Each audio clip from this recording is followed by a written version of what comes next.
तकबीर। आवाज मेरे मिजाज के मुताबिक नहीं है, मजमा के मिजाज के मुताबिक भी नहीं है। जलसा बड़ा है तो आवाज भी बड़ी हो, समात भी बड़ी हो। नारे तकबीर।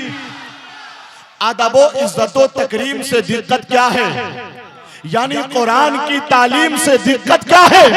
चलिए इब्लीस के चेलों से ये पूछा जाए, तुमको सरकार की ताजीम से दिक्कत क्या है।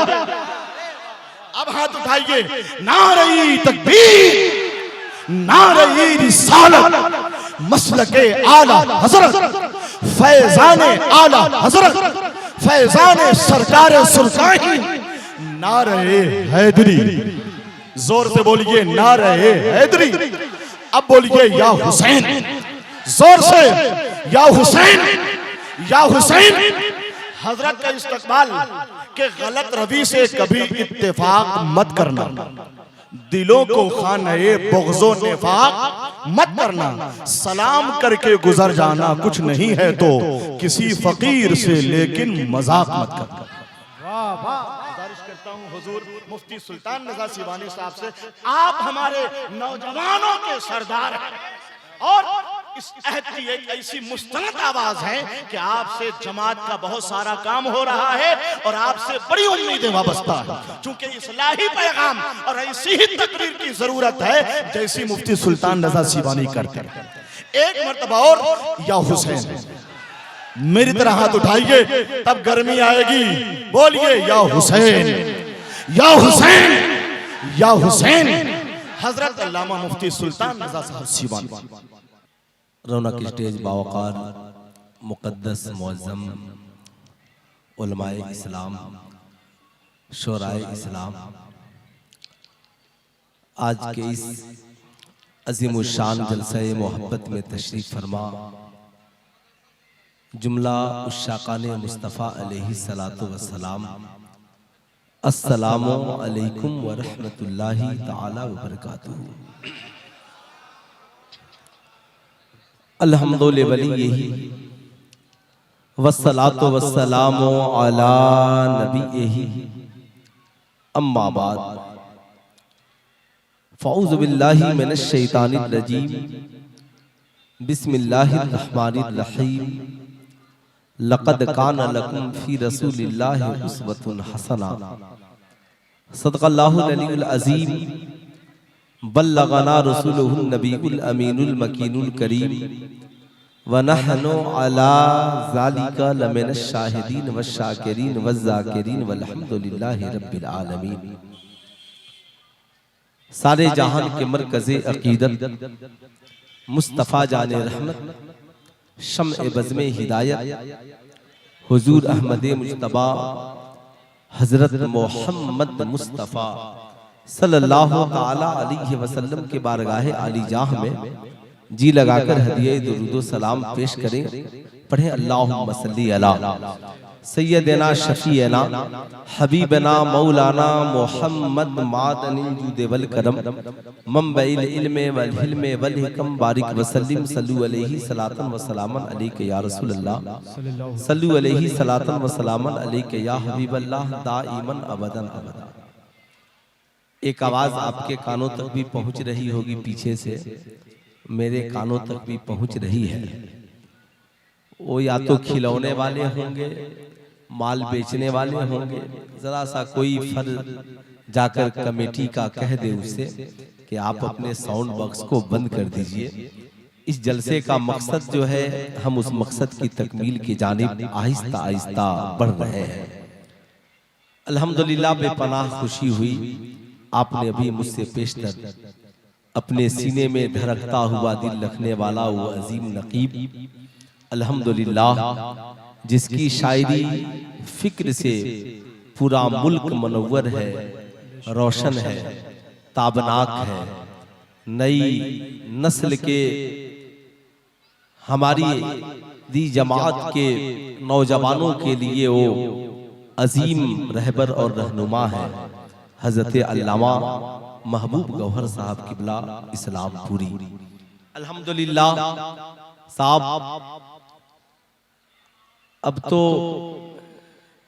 आला हजरत का ऐसा फैजान जारी हुआ इन पर मैं कहता भी हूँ यकीन मुहकम अमल पे हम मोहब्बत फातह आलम।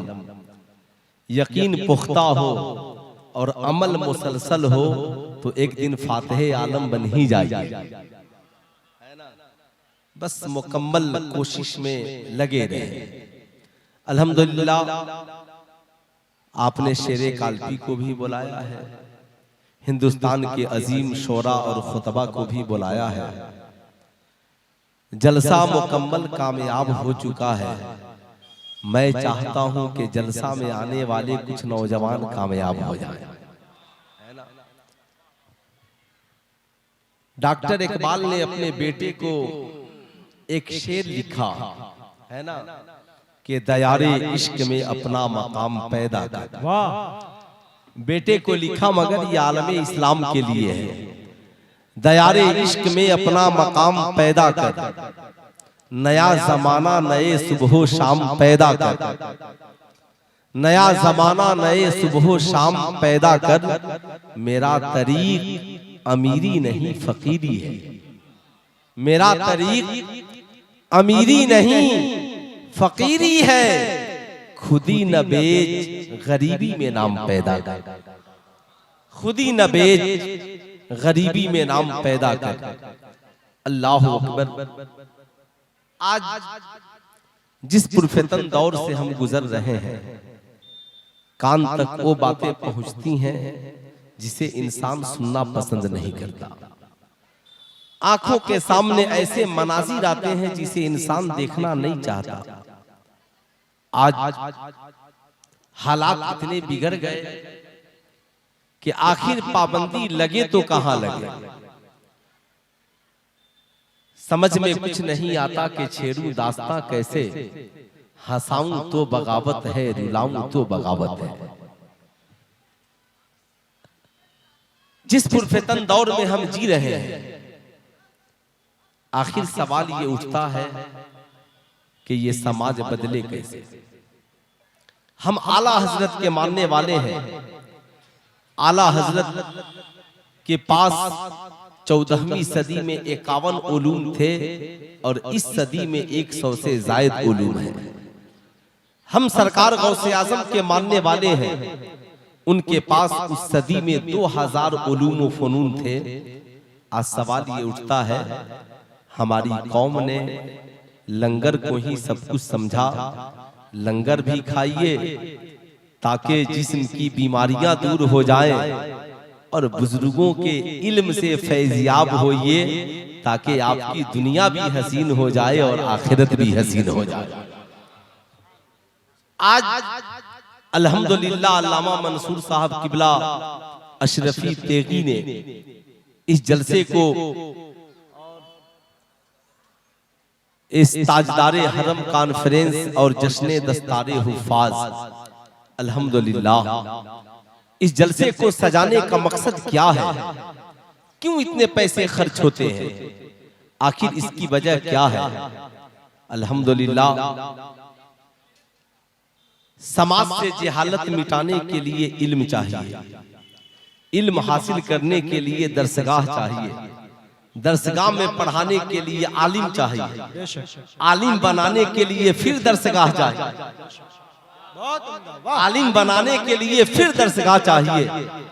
एक साहब ने मुझसे पूछा कि आला हजरत के बारे में आपका क्या ख्याल है। मैंने कहा अगर आप मेरे ख्याल को बर्दाश्त कर पाए तो मैं पेश करूं। कहा पेश करें।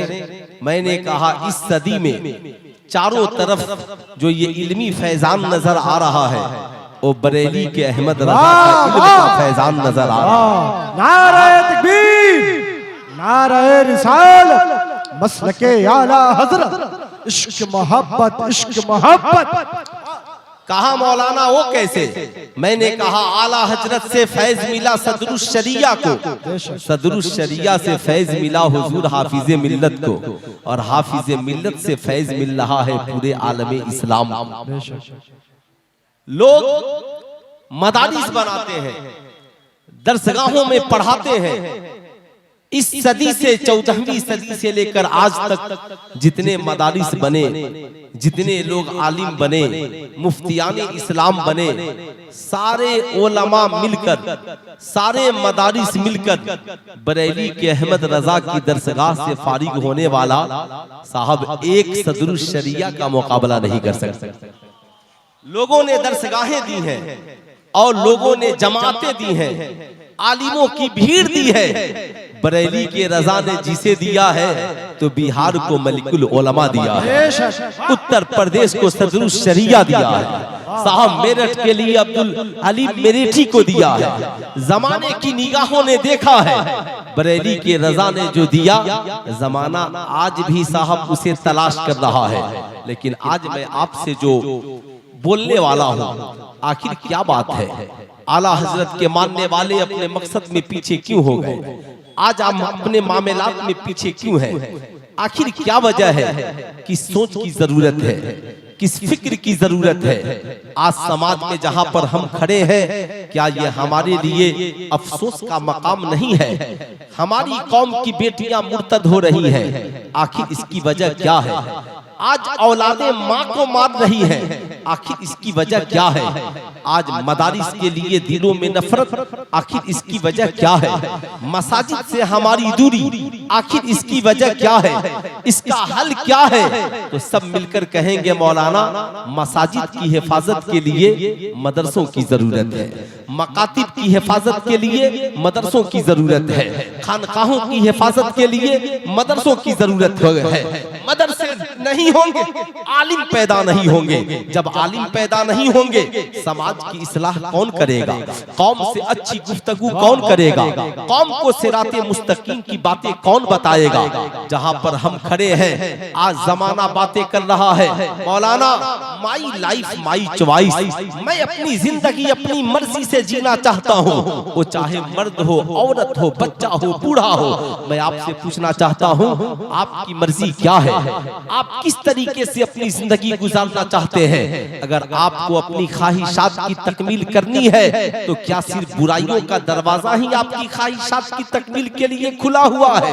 आज का इंसान कहता है, मौलाना हमारी भी तो ख्वाहिश कोई चीज है, आप लोग सिर्फ जो बातें करते हैं, हमारी ख्वाहिशों की तकमील कब होगी? सुल्तान रजा आपसे पूछना चाहता है, नाचना एक नौजवान की ख्वाहिश, गाना एक नौजवान की ख्वाहिश, शराब पीना एक नौजवान की ख्वाहिश, आवारगी एक नौजवान की ख्वाहिश, सर से दुपट्टा उतार करके चलना हमारी समाज की बेटियों की ख्वाहिश, बाप माँ की मर्जी से निकाह नहीं करना साहब समाज की बेटियों की ख्वाहिश, माँ बाप की ताज़ीम नहीं करना आज की औलादों की ख्वाहिश।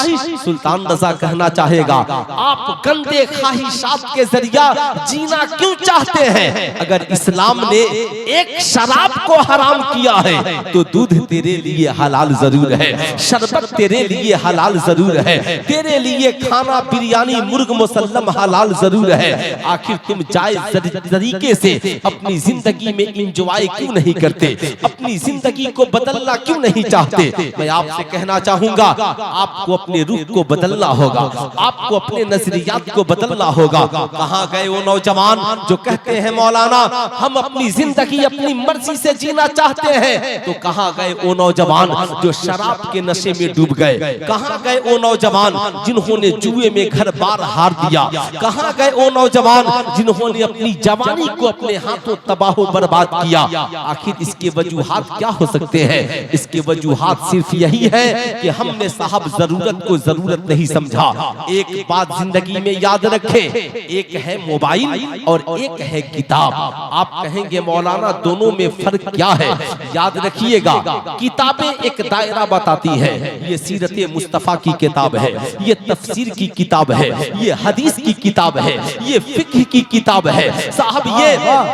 ये इल्मे बलागत की किताब है, ये शेर व शायरी की किताब है। लिखने वालों ने किताबें बड़ी लिखी, मगर एक जमाना वो भी था जब हमारे उलमा कहते थे कुरान पढ़ना, नाविल मत पढ़ना, हदीसें पढ़ना, अफसाना नेगारी न पढ़ना।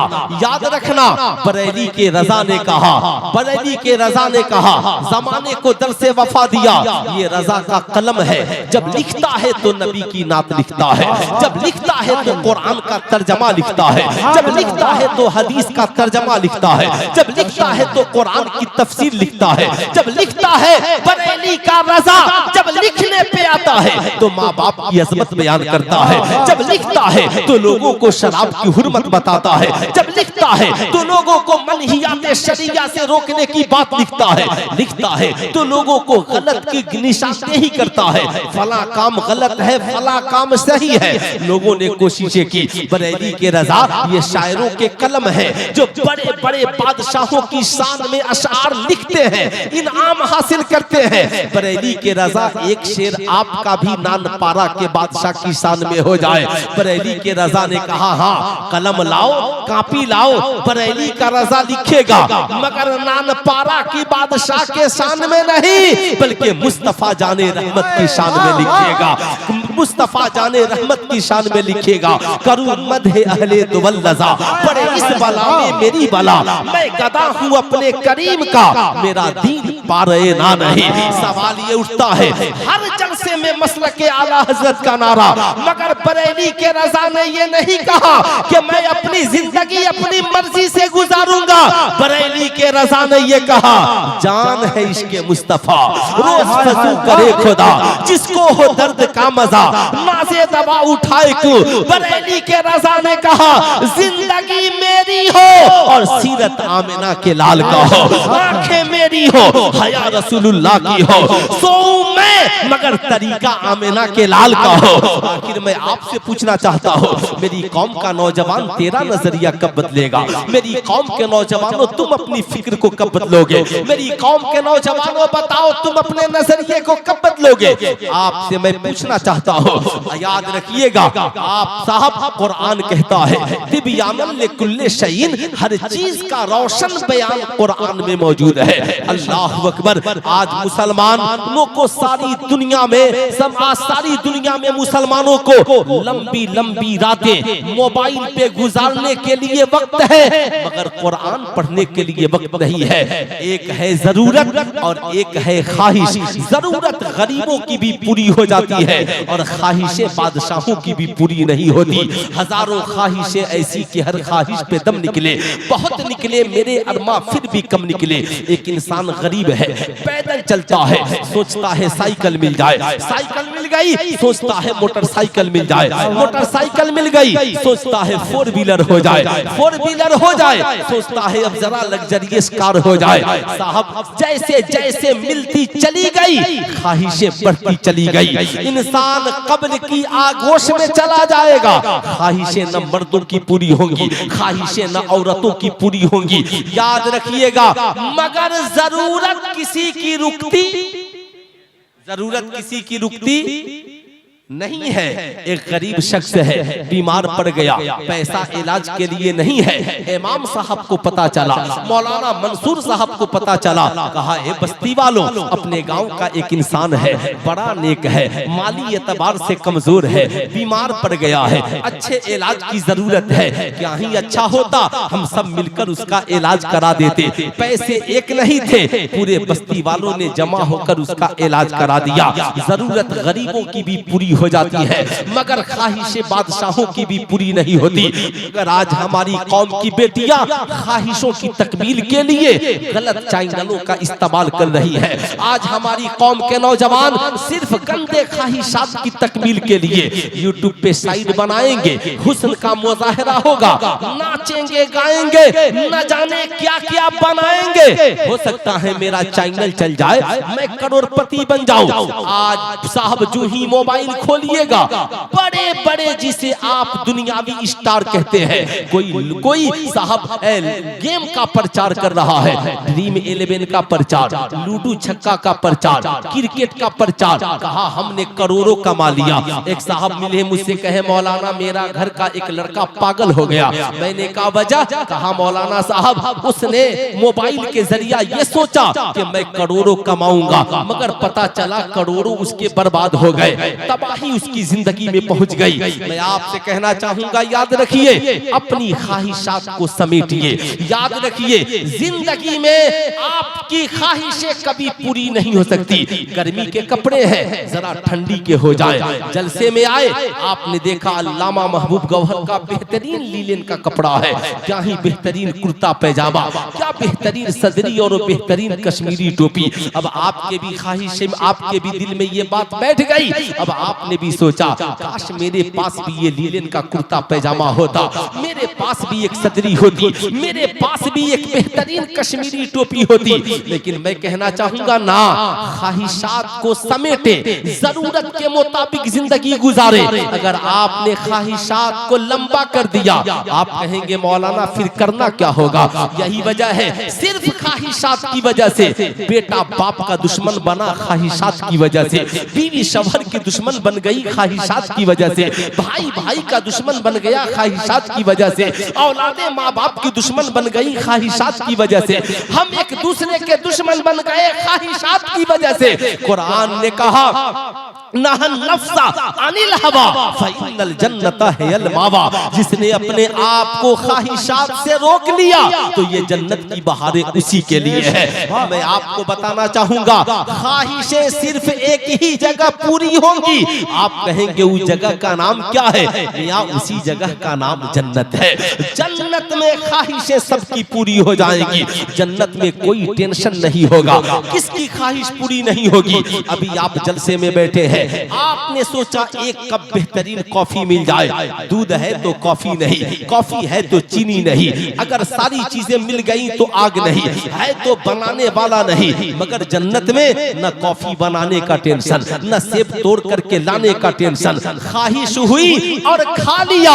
ऐ मेरी कौम का नौजवान, सारी दुनिया में जाने का तू प्रोजेक्ट बना रहा है, प्लानिंग कर रहा है, गर्मी की छुट्टी आएगी, पूरा परिवार मद्रास जाएंगे, दिल्ली जाएंगे, लाल किला जाएंगे, कश्मीर की वादी में जाएंगे, फला जगह जाएंगे, बड़ा सुकून मिलेगा, आत्मा को शांति मिलेगी, बड़ा दिल को इत्मीनान मिलेगा।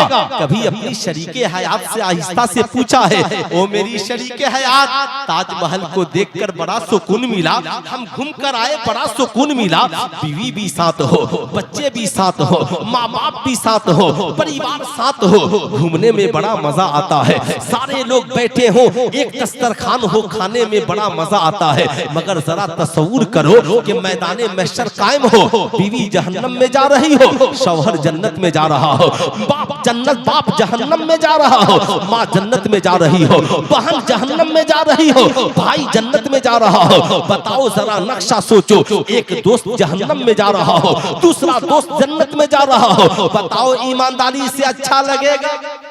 अरे हाथ उठाकर बोले, आप लोगों को अच्छा लगेगा? कितने लोगों को अच्छा नहीं लगेगा? जरा हाथ उठाइए तो। आप सबको अच्छा नहीं लगेगा? आप ईमानदारी से बताइए। ताजमहल जाने का प्लान आपने बनाया, साहब लाल किला जाने का प्लान आपने बनाया, सारी दुनिया में जाने का प्लान आपने बनाया। कभी आपने अपने घर के लोगों को जन्नत में ले जाने का प्लान बनाया? कभी जन्नत में जाने का प्रोजेक्ट तैयार किया? कभी आपने अपने घर वालों से कहा, माँ कितना अच्छा होता तू भी जन्नत में होती, मैं भी जन्नत में होता? आपने कभी अपनी बीवी से कहा, ए मेरी शरीके हयात कितना अच्छा होता तू भी जन्नत में होती, मैं भी जन्नत में होता? कभी आपने अपने दोस्त से कहा, ए मेरे दोस्त तू चाहता है हर लम्हा मैं तेरे साथ रहूं, बता कितना अच्छा होता कि हम दुनिया में भी साथ रहते और जन्नत में भी तेरे साथ रहते। साहब आप कहेंगे मौलाना फिर जन्नत में जाने के लिए करना क्या होगा? कुरान कुरान कहता है जन्नत में जाने की एक ही राह है, आमिना के लाल के दामन को मजबूती से थाम लो, जन्नतुल फिरदौस तेरा ठिकाना हो जाएगा। नबी से इश्क करो, नबी से प्यार करो, जब बात नबी की आए तो किसी की न सुनो, नबी की पैरवी करो, नबी करीम सल्लल्लाहु अलैहि वसल्लम की सीरत को अपनाओ साहब, फिर देखो जिंदगी के मजे ही कुछ और है। लेकिन आज हमारी कौम के नौजवानों की पोजीशन आप ईमानदारी से बताइए, जिसे 2 रोटी की जरूरत है अगर 3 रोटी खा ले तो तबीयत बिगड़ेगी नहीं बिगड़ेगी? अरे बोले जरा जोर से, तबीयत बिगड़ेगी ना? कितनी रोटियां खाने से? 3 रोटियां खाने से। जाहिर सी बात है अगर एक कपड़े की जरूरत है 2-4 कपड़े पहन ले तबीयत बिगड़ जाएगी। सुल्तान रजा पूछना चाहता है हर शय को जरूरत के मुताबिक इस्तेमाल करे। बाबू हो गया, तकरीर खत्म हो गई। अच्छा माशाअल्लाह माशाअल्लाह, है ना, ऑपरेटर लोग हैं। अच्छा है भाई, कम से कम ये तो चेक कर रहा है, हम लोग भी ऑपरेटर ही हैं, है ना साहब। अगर पता चले कि इस इंसान का ईमान अकीदा दुरुस्त है कि नहीं है तो बरेली के रजा का थर्मामीटर लगाकर चेक करते हैं कि हुस्सामुल हरमैन के बारे में इसका क्या ख्याल है, हुस्सामुल हरमैन के बारे में इसका क्या ख्याल है, ताकि पता चल जाए। 2 रंगी छोड़ दे एक रंग हो जा, सरासर मोम या फिर संग हो जा। साथ में कहना चाहूंगा आप ईमानदारी से बताएं, अगर 2 रोटी की जरूरत है 3 हो जाए तो सेहत के लिए नुकसान दे साहब। 2 बूटी की जरूरत है 4 बूटी हो जाए सेहत के लिए नुकसान दे। 2 गिलास पानी की जरूरत है 4 गिलास पानी पी लो सेहत के लिए नुकसान दे। अबे पगला जब इतना जानता है तो मोबाइल की जरूरत जितनी है उतना इस्तेमाल क्यों नहीं करता है? मोबाइल की जरूरत कितनी पड़ गई? हमारी कौम की बेटी नकाब भी पहनी है, पीठ पे बेहतरीन बस्ता भी है, बैग भी है, हाथ में मल्टीमीडिया मोबाइल सेट है। मुझे ताज्जुब होता है जब मैं इदारे शरिया में दारुल इफ्ता में पढ़ता था मोबाइल की पाबंदी थी। आज कौन सी जरूरत पड़ गई? हर नौजवान के हाथ में मोबाइल, पढ़ने वाले के हाथ में मोबाइल, बेटी के हाथ में मोबाइल, बेटे के हाथ में मोबाइल। व्हाट्सएप की जरूरत कब पड़ती है? क्या कभी आपने इसके बारे में कभी सोचा? फेसबुक की जरूरत कब पड़ती है? कभी आपने इसके बारे में सोचा? साहब ताज्जुब की बात है, मैट्रिक के नौजवान को व्हाट्सएप की जरूरत क्यों है? मैट्रिक में पढ़ने वाले नौजवान को फेसबुक की जरूरत क्यों है? आखिर मैं आपसे पूछना चाहता हूँ इन नौजवानों को मल्टीमीडिया मोबाइल सेट की जरूरत क्यों है? आप कहेंगे मौलाना ऑनलाइन क्लास। सुल्तान रजा कहना चाहेगा ऑनलाइन क्लास याद रखना, जिंदगी में लॉकडाउन खत्म। ऑनलाइन क्लास को पैक कीजिए, इसे बंद कीजिए। क्लास के लिए घर में एक रूम बना दीजिए, एक कंप्यूटर या लैपटॉप लगा दीजिए। कहा मेरा बेटा ऑनलाइन क्लास यही होगा, ऑनलाइन क्लासेस यही होंगे। ये मोबाइल सरगोशी का जरिया है, ये मोबाइल तन्हाई का जरिया है, ये मोबाइल चुपके से किसी को पैगाम भेजने का जरिया है। बाप को पता नहीं है इस मोबाइल के जरिया बेटा किसे मैसेज भेज रहा है, शौहर को पता नहीं है इस मोबाइल के जरिया बीवी कैसे किसे मैसेज भेज रही है, इस साहब बाप को पता नहीं है इस मोबाइल के जरिया बेटी किसे मैसेज भेज रही है। याद रखिएगा, मैं ये नहीं कहता हर इंसान गलत है, मगर याद रखिएगा मैं जो बताने जा रहा हूँ अल्लाह के नबी फरमाते हैं ज़न्नुल मोमिनीन खैरा, मोमिन के बारे में अच्छा गुमान करो। मेरा गुमान आपके बारे में बेहतर है, मगर झारखंड की उस लड़की के बारे में क्या कहेंगे? नमाज भी पढ़ती थी, कुरान भी पढ़ती थी, मोबाइल भी नहीं था, घर में एक ही मल्टीमीडिया सेट मोबाइल था, मगर उसके जरिया जिससे कनेक्शन हुआ धर्म बदल गया साहब, जाति बदल गई साहब, ईमानो अकीदा बेच दिया साहब, उसने अपनी जिंदगी को तबाह बर्बाद कर लिया साहब। ये एक मोबाइल ही तो है। मैं आपसे पूछना चाहता हूँ ऐ मेरी कौम का नौजवान, जरा सीने पे हाथ रखकर सोच, जहाँ पे गैर खड़े हैं आज वहाँ आपकी तादाद कितनी है?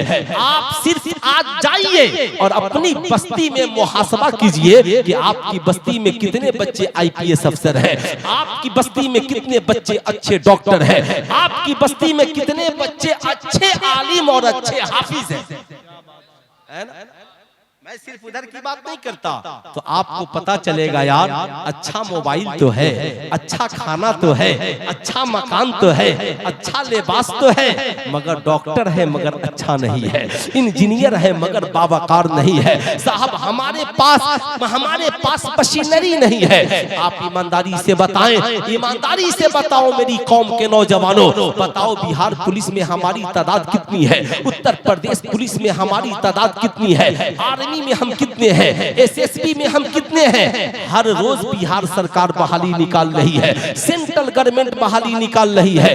आपके रिजल्ट की पोजीशन क्या है? आज हर घर में मोबाइल है।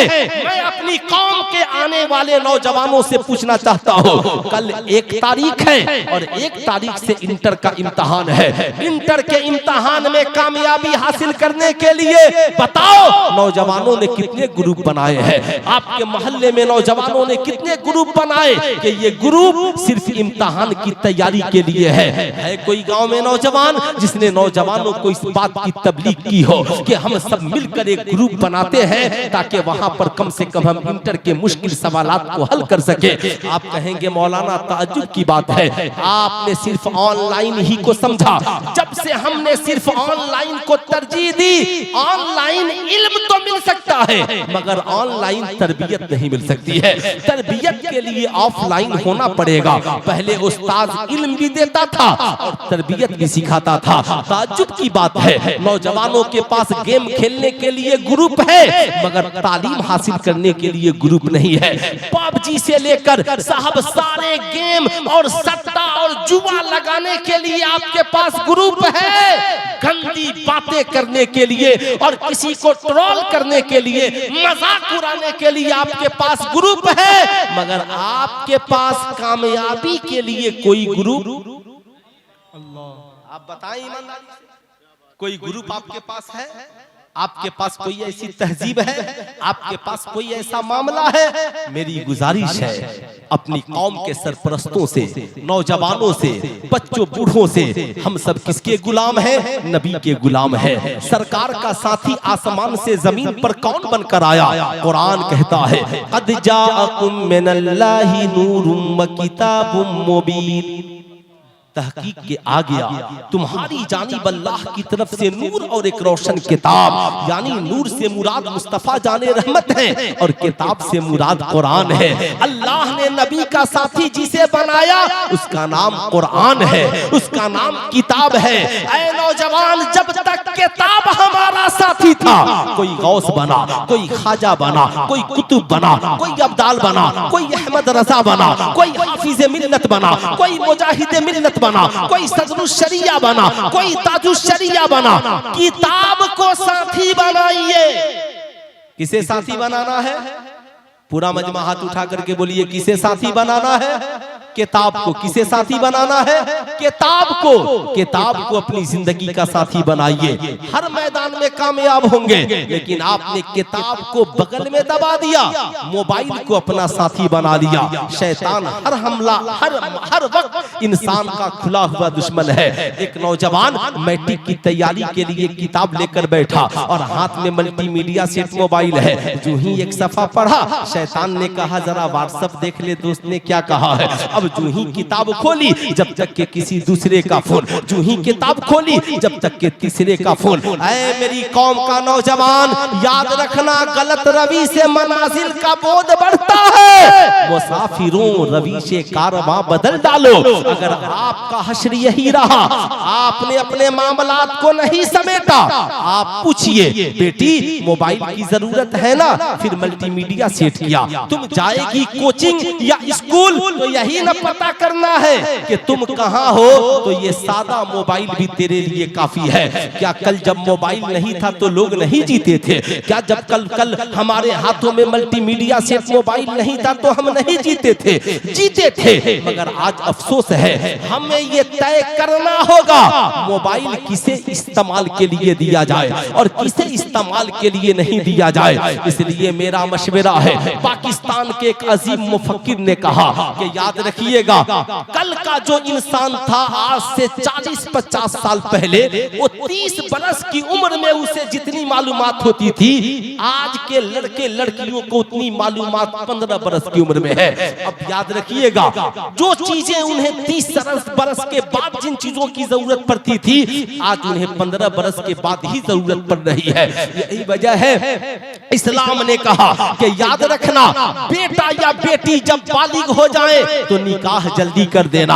अब ताज्जुब की बात है, आज तो साहब हुकूमतें बार बार उम्र बढ़ा रही है, 18 से 20, 20 से 22, 22 से 25, मगर इसके पास हुनर जो है, ख्वाहिशात जो है साहब, ये 56 साल है, 45 साल है। जाहिर सी बात है, जब वक्त से शादियां नहीं होंगी समाज बिगड़ेगा, जब वक्त से शादियां नहीं होंगी रिलेशनशिप बिगड़ेगा। इसलिए जैसे इंसान की सेहत के लिए ग़िज़ा की जरूरत है, वैसे ही इंसानी सेहत की तकद्दुस के लिए वक्त पर निकाह की जरूरत है। अगर आपने निकाह वक्त पे नहीं किया, मगर आज लोग 40 साल बाद कमाएंगे तब निकाह करेंगे, 50 साल बाद कामयाब होंगे तब निकाह करेंगे, 30-35 साल बाद कामयाब होंगे तब निकाह करेंगे, और बड़ा बड़ा मल्टीमीडिया सेट उसके हाथों में पकड़ा देंगे। इस्लाम ने कहा इसकी रोकथाम जरूरी है, वरना याद रखिएगा, ये जो जिनसी, ये जो साहब नफसानी ख्वाहिशात की मार है,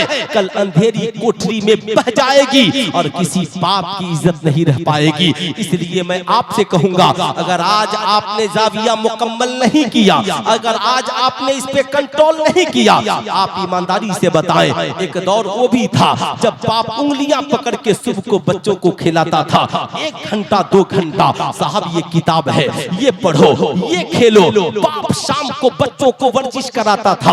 अब तो बड़ा आसान है, एक घर में जाइए, बाप अलग मोबाइल में बिजी, बेटा अलग मोबाइल में बिजी, बड़े अलग मोबाइल में बिजी, छोटे अलग मोबाइल में बिजी। पहले बूढ़ों को चश्मा लगता था, जब से मोबाइल आया है बच्चों की आंखों में चश्मा देखने को मिल रहा है। ताज्जुब की बात है, मगर आप सब भूल गए। याद रखिएगा, मेरी आपसे गुजारिश है, अगर आपने इस पे कंट्रोल नहीं किया और आपने ये सोचा बेटा मोबाइल में पढ़ता होगा, शैतान उसे पढ़ने नहीं देगा, बेटी मोबाइल में पढ़ती होगी, शैतान उसे पढ़ने नहीं देगा। इसलिए कि शैतान इंसान का खुला हुआ दुश्मन है, वो शैतानी चाल चल के इसे जरूर भगाएगा, नफरत की आंधी और हवा में बहा देगा। इसलिए आप जरूरत महसूस करें और घर को पाबंद बनाएं। मोबाइल, सारा मोबाइल घर में जब शाम का वक्त हो तो रख दिया जाए, एक मोबाइल माँ या बाप के पास चालू रहे, सारे बच्चे वक्त पे सोने के लिए जाएं, पढ़ने का टाइम हो तो मोबाइल साइलेंट मूड में हो, दोस्त का फोन आए बोल देना, अपने बेटे से कह दीजिए, बोल देना कि मगरिब बाद जब मैं घर चला जाऊं तो मेरे बाप का नंबर है, ये फोन कर लेना, ये मेरी माँ का नंबर है, इस पे फोन कर लेना, ये मेरे बड़े भाई का नंबर है, उस पे फोन कर लेना। ठीक है साहब, कोई जरूरी नहीं है। आपसे मैं कहना चाहूंगा, अगर आपने ऐसा नहीं किया तो किसकी इज्जत कब लूट जाएगी इसका कोई ठिकाना नहीं है। यही वजह है आज जरूरत इस बात की है कि आप ये तवज्जो करें। मदारिस में कितने % बच्चे पढ़ते हैं? मदारिस में 1% बच्चे पढ़ते हैं, मगर कसम खुदा की जब पढ़कर निकलते हैं और बावकार बनकर निकलते हैं तो मदरसे का एक बच्चा पूरे गांव में इनकलाब लाने के लिए काफी होता है।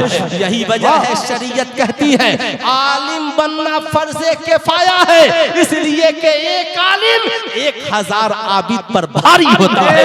एक आलिम 1000 आबिद पर भारी होता है, मगर 1000 आबिद का एक आलिम की सोहबत में रहना जरूरी है। न जाने कब अकीदा खराब हो जाए, न जाने कब ईमान खराब हो जाए, न जाने कब अमल खराब हो जाए। इसलिए सुल्तान रजा कहना चाहेगा, आज जब बात मदरसों की आती है ना, लोग समझते हैं मदरसा इसी का नाम है, शाबान आए तो कुरान खानी कराओ, शाबान आए तो माँ के नाम से तीजा और 40वां कुरान खानी करा लो, बस इसी का नाम मदरसा है। मैं कहूंगा नहीं, जिसने इमाम अहमद रजा खान को पैदा किया उसका नाम मदरसा है। जिसने मुफ्ती आजम हिंद को पैदा किया उसका नाम मदरसा है। जिसने हाफिज मिल्लत को पैदा किया उसका नाम मदरसा है। और जिस अल जामियतुल अशरफिया ने न जाने कितने बच्चों को बावकार बनाया और इस मुल्क में डॉक्टर, इंजीनियर, प्रोफेसर तक बना करके पहुंचाया, साहब उसी का नाम मदरसा बेशक बस मदरसा है। लेकिन आपसे मैं पूछना चाहता हूँ, सवाल ये उठता है, जो भी मदरसे में आता है सबके ज़हन में बस एक बात, अल्लामा महबूब गौहर साहब एक बात बताइए, मदरसे में आप लोग इंग्लिश पढ़ाते हैं? हाँ हाँ मियाँ अब पढ़ाते हैं। नहीं यकीन तो अभी है ना, मैं मौलाना गुलाम जिलानी अजहरी साहब आएंगे तो आप समझ लीजिएगा। साहब संस्कृत पढ़ाते हैं, किसी चतुर्वेदी को बुलाकर समझ लीजिएगा। कहा साहब मैथ पढ़ाते हैं, तो आज साहब हजारों नहीं कई हजार मौलाना स्कूल में पढ़ा रहे हैं। आपसे मैं पूछना चाहता हूँ, अब मदरसे वो नहीं रहे, लेकिन सवाल ये उठता है, मदरसे में हमारी कौम के 1% बच्चे पढ़ते हैं, 99% कहाँ पढ़ते हैं? स्कूल में पढ़ते हैं, कॉलेज में पढ़ते हैं, जहाँ पे साहब जहाँ पे सिर्फ डिग्रियां दी जाती है। मैट्रिक डिग्री है, इंटर डिग्री है, साहब बीए डिग्री है, मैट्रिक की डिग्री पे फला नौकरी, इंटर की डिग्री पे फला नौकरी, बीएड की डिग्री पे फला नौकरी, डीएलएड की डिग्री पे फला नौकरी, फला काम पे फला नौकरी। अब ये साहब डिग्रियां तो मिल गई, मगर उस डिग्री वाले को ये पता नहीं है हलाल क्या है और हराम, हलाल क्या है और हराम क्या है।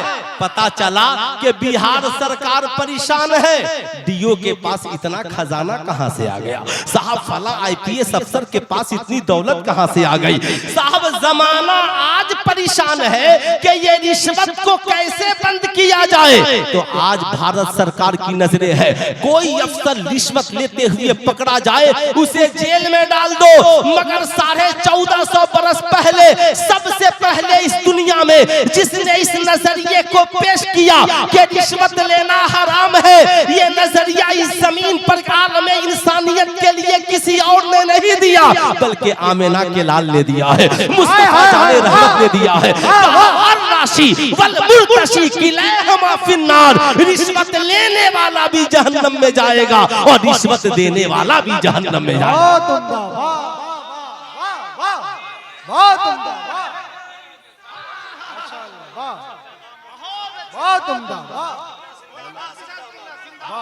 नारे तकबीर, नारे रिसालत, अज़मते इस्लाम, रिफाते इस्लाम, शौकते इस्लाम।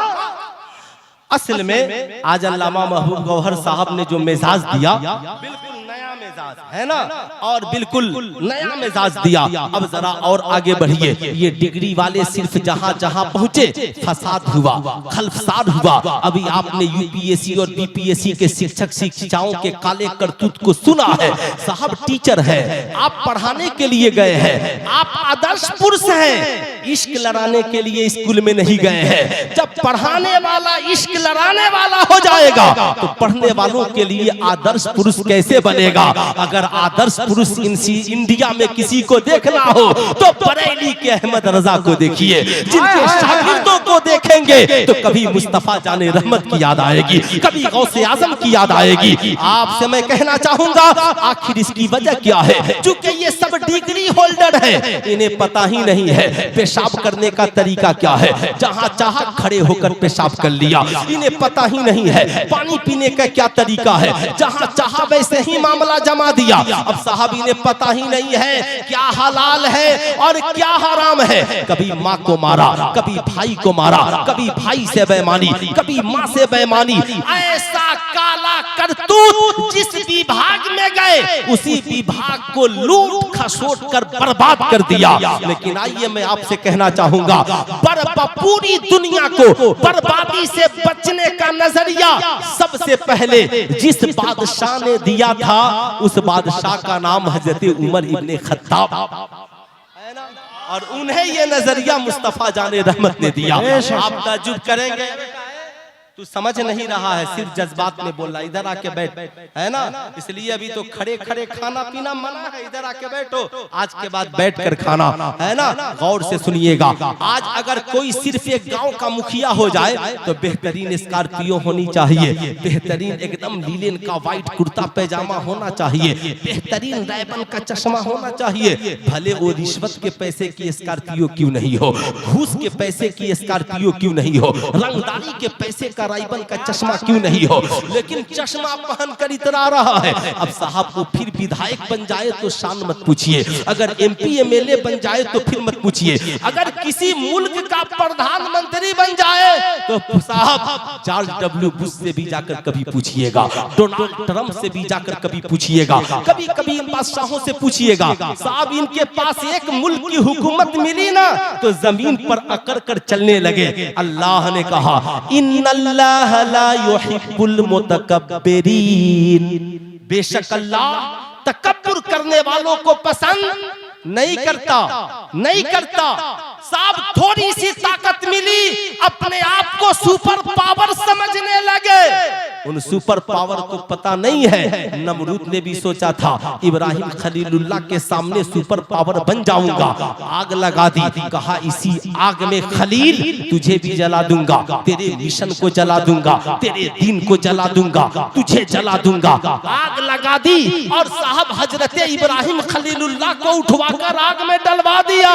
रब ने कहा या नारा कूनी बरदम व सलामन अला इब्राहिम, ऐ आग इब्राहिम पे ठंडी हो जा। सलामती के साथ आग जलती रही, इब्राहिम चलते रहे, आग के शोले भड़कते रहे, रब के खलील चलते रहे। तो रब जिसे बचाए उसे नमरूद की आग नहीं जला सकती, और लॉस एंजलिस में रब आग लगा दे तो सुपर पावर की ताकत उसे कभी बुझा नहीं सकती।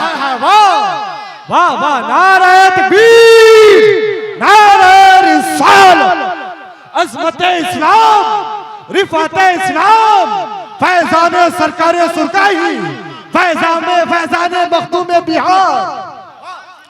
रब फरमाता है मेरे बंदे मैंने तुझे ढील दी है, इस ढील को अपनी बहादुरी मत समझना।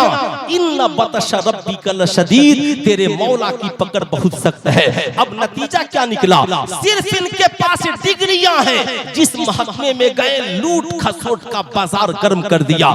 साहब नौकरी हो गई तो बेटी वाले को लूट रहा है जहेज के नाम। बिल्कुल सही बात, थोड़ी सा इल्म हो गया, दौलत हो गई तो ये दौलत वाला दौलत वाले को लूट रहा है। अजीब इत्तेफाक, क्यों? इसलिए कि इनके पास सिर्फ डिग्रियां हैं। आप कहेंगे सुल्तान रजा फिर इन डिग्री वालों के साथ क्या किया जाए?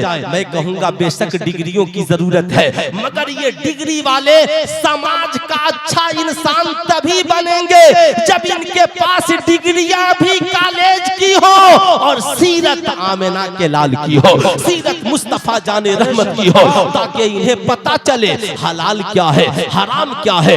जमाना आज कह रहा है शराब पीना गलत है, जना करना गलत है, जुआ खेलना गलत है, ताश के पत्ते को हाथ में लेना गलत है, रिश्वत मांगना गलत है, सूद खाना गलत है, किसी पे जुल्म करना गलत है। जमाना आज कह रहा है, 1400 बरस पहले इस्लाम ने कहा महबूब बता दीजिए हलाल क्या है और हराम बेशक, हलाल क्या है और हराम क्या है। अब आप कहेंगे मौलाना फिर किया क्या जाए? आज जब मदरसे की बात आती है ना, सब के सब हिसाब किताब के लिए पहुंच जाते हैं, ये काम वो काम फला काम। मैं कहूंगा जहां आपके बच्चे 99% पढ़ते हैं, कभी उन कॉलेजों का भी हिसाब लीजिए, कभी आप उन स्कूलों का भी हिसाब लीजिए, आप कभी उन कॉलेजों के भी करीब जाइए, स्कूलों के करीब भी जाइए, जाकर पूछिए कॉलेज के प्रोफेसर साहब मेरी बेटी तो आवारा नहीं थी, सर पे दुपट्टा रहता था, क्या बात है सर से दुपट्टा उतर गया? मेरा बेटा शराबी नहीं था, कॉलेज में आने के बाद शराबी कैसे बन गया? अरे ये मेरा बेटा ये तो कभी आंख नहीं दिखाता था, ये माँ को गालियां कैसे देने लगा? कहेंगे जाओ जाओ हम किताबें पढ़ाने आए हैं, हम सिलेबस पूरी कराते हैं, सिलेबस पढ़ाते हैं, आपके बच्चों को किरदार और इखलाक नहीं पढ़ाते। मगर हमारी कौम का कोई बच्चा भूले से मदरसे में पढ़ने चला जाए तो हमारा आलिम उसे किताब भी पढ़ाता है, साथ में नबी का किरदार भी पढ़ाता है। हमारी कौम की बेटियां अगर मदरसे में पढ़ने चली जाएं, हमारी आलिमा उसे किताब भी पढ़ाती है और साथ में सैयदा खातूने जन्नत का किरदार भी पढ़ाती है। आज सबसे बड़ी हमारी कमजोरी ये रही, आज पूरे इंडिया में साहब क्रिश्चियनों की तादाद बड़ी मुख्तसर है, मगर हर बड़े शहर में उसके अपने स्कूल है कि नहीं है? अरे बोलिए, है कि नहीं है? क्रिश्चियन के स्कूल में क्या उसके भजन के अलावा दूसरे का भजन होता है? बोलिए ना जरा, नहीं होता। क्रिश्चियन 2% हर बड़े शहर में उनका स्कूल, मगर आपकी तादाद इतनी है, आपका अपना इस्लामिक मॉडल स्कूल क्यों नहीं है? आप मत बनाइए इंटर तक, बीए तक, कम से कम इस्लामिक मॉडल प्ले स्कूल तो एक बनाइए, जहां कौम का हर बच्चा बच्ची ईमान अकीदे की हिफाजत के साथ अपनी इज्जत आबरू और हलालो हराम को तो समझ सके। आप ईमानदारी से बताएं क्यों नहीं बनाते? आखिर इसकी वजह क्या है? आपने इसके बारे में कभी कोई फैसला क्यों नहीं किया? आपसे मैं पूछना चाहता हूँ, चकबिक्की में इतना बड़ा इदारा दारुल उलूम है ना, मदरसा कादरिया गुलशने मदीना, ये इतना बड़ा इदारा चला रहा है, मगर आपकी सोच बड़ी महदूद है। आप सोचते हैं छोड़ो, ज़कात फितरा रमजान में दे देंगे, 10-20 गरीब बच्चे होंगे वो पढ़ लेंगे। अरे साहब नहीं, इस सोच से मदरसा मत चलाइए। क्या उस तालीम की आपको जरूरत नहीं है? इस मदरसे को आप मजबूती के साथ इस्तेमाल कीजिए, आप इसको इसकी शक्ल को बदलिए। दारुल हिफ्ज़, दारुल क़िरात, नर्सरी से लेकर 5 तक कम से कम इस्लामिक मॉडल प्ले स्कूल का कयाम कीजिए, तब जाकर कोई अफसाना रमेश के साथ नहीं जाएगी। लेकिन उसके लिए पहले आपने आपको बदलना होगा। दिल के फफोले जल उठे सीने के दाग से और घर को आग लग गई घर के चिराग से। जब आपके पास अपना एजुकेशन पॉइंट नहीं होगा, आपकी बेटियां मैट्रिक पास करने के लिए गैरों के इंस्टीट्यूट में जाएंगी। जब आपके पास अपना कोई साहब हुनर प्रोग्राम नहीं होगा, तो आपकी बेटियां गैरों के हुनर प्रोग्राम, गैरों के इंस्टीट्यूट में सीखने के लिए जाएंगी। कहां गए हमारी कौम के अमीर? या आपकी दौलत किस दिन किस काम के लिए, जब हमारी कौम की बेटियों की इज्जत न बच सके? आपकी ये सरबत किस काम के, जब ये कौम की बच्चियों के काम ना आ सके?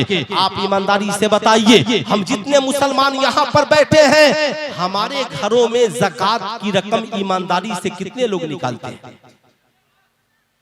इस्लाम ने एक सिस्टम दिया, निजाम दिया कि तुम नहीं कुछ कर सकते तो कम से कम अपने माल में जो 2.5% गरीबों का हक है, कम से कम यार इसे तो ईमानदारी से निकाल दो। आप ईमानदारी से बताएं, अगर हर बस्ती में 100 घर है और 100 घर में 100 औरतें हैं, तो कौन ऐसी औरत होगी जिसके पास 1-2 लाख का जेवर नहीं होगा?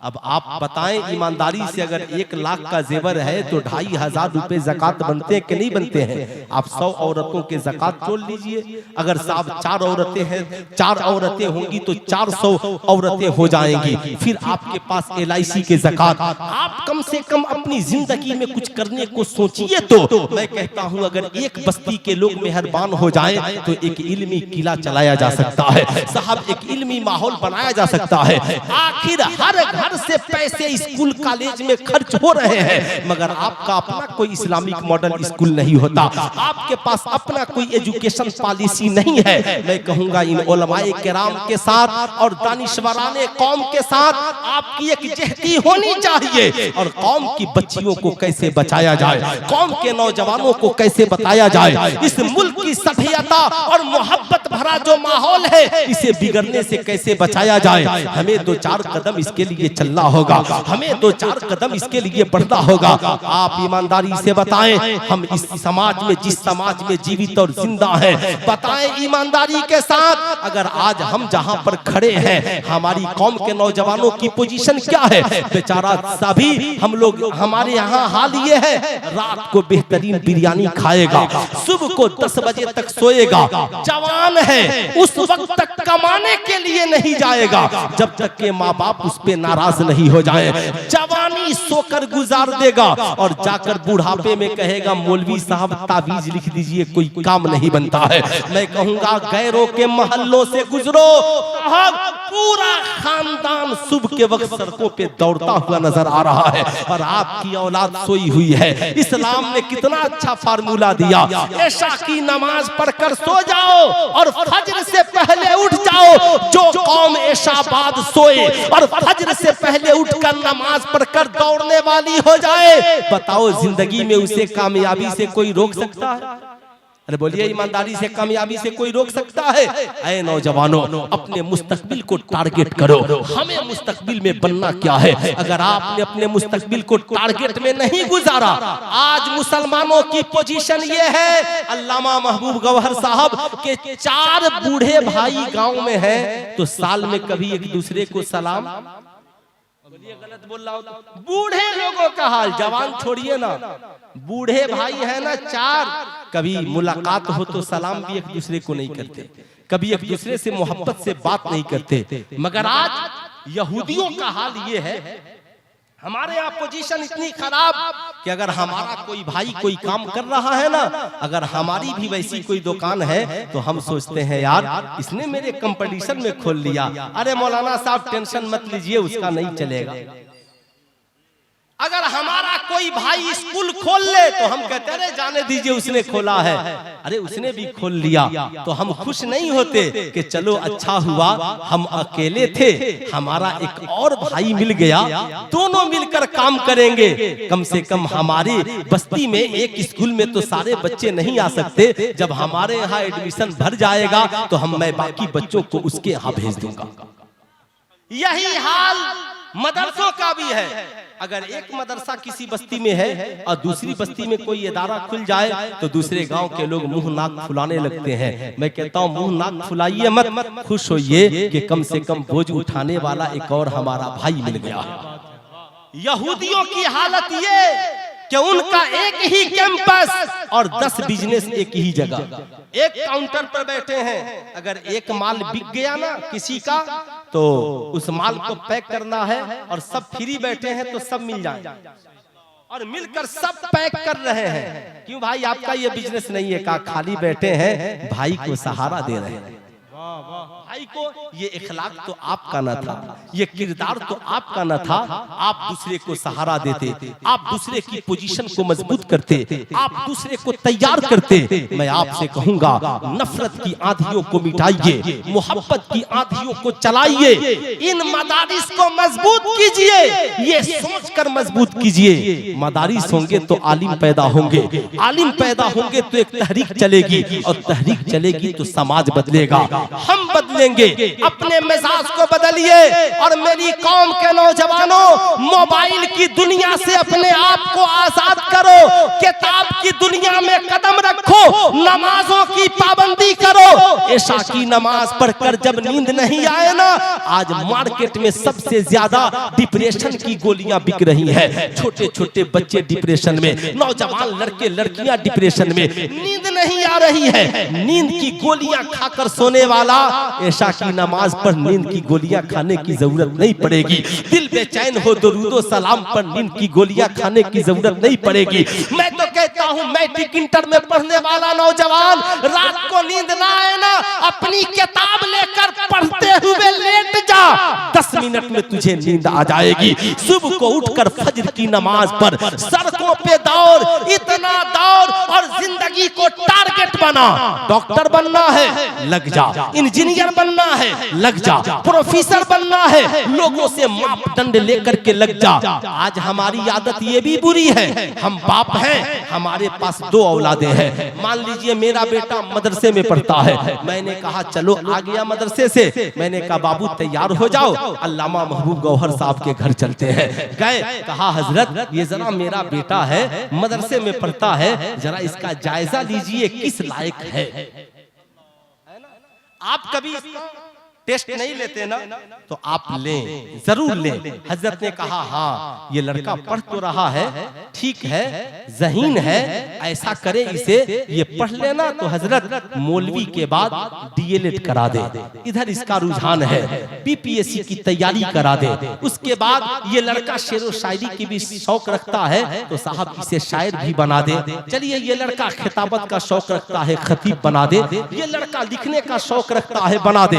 आपका बेटा मैट्रिक में पढ़ता है, आपने कभी उसकी जांच कराई अपने किसी पढ़े लिखे नौजवान से? आप जो कामयाब है हमारी कौम का नौजवान, कभी आप अपने बेटे को उसके पास ले जाइए, जरा शहजादे देखिएगा इसकी मैथ में क्या पोजीशन है, जरा इंग्लिश में क्या पोजीशन है, जरा साइंस की क्या पोजीशन है, जरा देखिए तो क्या ये इंटर में साइंस लेने के लायक है, इंटर में मैथ लेने के लायक है, या आर्ट्स पढ़ने के लायक है? किस लायक है? पता चला लड़का आर्ट्स में पढ़ने के लायक है और साइंस लेकर किस्मत आजमा रहा है, जिंदगी बर्बाद हो रही है। नहीं, इल्मी लियाकत के हिसाब से करोड़ों राहें खुली हैं, टारगेट बनाइए और जब तक उम्र बाकी है, मैं कहता हूं भारत में सबसे ज्यादा मुसलमानों तुझे सरकारी महकमे में पहुंचने की जरूरत है। कौन कहता है नौकरी नहीं मिलती, एडमिशन नहीं होता? अल्लामा महबूब गौहर साहब से पूछिए, मेहनत करके देखिए, सड़क पे इतना दौड़ो कि जिस्म पे वर्दी भी सरकारी हो और कमर में रिवाल्वर भी, समझ गए ना, कमर में रिवाल्वर भी और हाथ में कलम भी। अरे जोर से बोलिए भाई, हाथ में कलम भी। अब वो दौड़ नहीं है कि बम बारूद चलाइएगा, तलवार चलाइएगा, अखाड़ा में लाठी भाजिएगा, तो जाइए भाजिए लाठी, है ना? वो दौड़ नहीं रहा। महबूब गौहर साहब का नाम अखाड़ा में लाठी भाजने की वजह से। अरे बोलिए, अब तकरीर में क्या करूं, है ना? डॉक्टर फसीह साहब किबला है हजरत के इलाके के, इंडिया में इतने बड़े पोस्ट पर हैं, क्या वो मुहर्रम में तलवार भाजते थे? बोलिए ना ईमानदारी से, मुहर्रम में ढोल बजाते थे? नहीं। क्यों?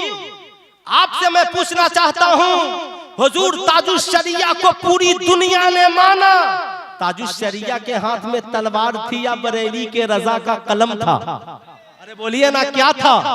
ऐ नौजवान बता, तेरे हाथ में क्या होना चाहिए? कलम। हाथ उठाकर बोले हाथ में क्या होना चाहिए? पूरा मजमा हाथ उठाकर बोले हाथ में क्या होना चाहिए? कलम। एक हाथ में कलम और एक हाथ में किताब। मगर हाल क्या है, कितने नौजवान हाथ उठाए, कलम क्या पहनेगा, इसके हाथ में तो सिखों का कड़ा है। कितना जमीर आपका गिर गया। सरकार की सुन्नत सजाने में शर्म आती है और कड़ा पहनने में कोई शर्म नहीं आती।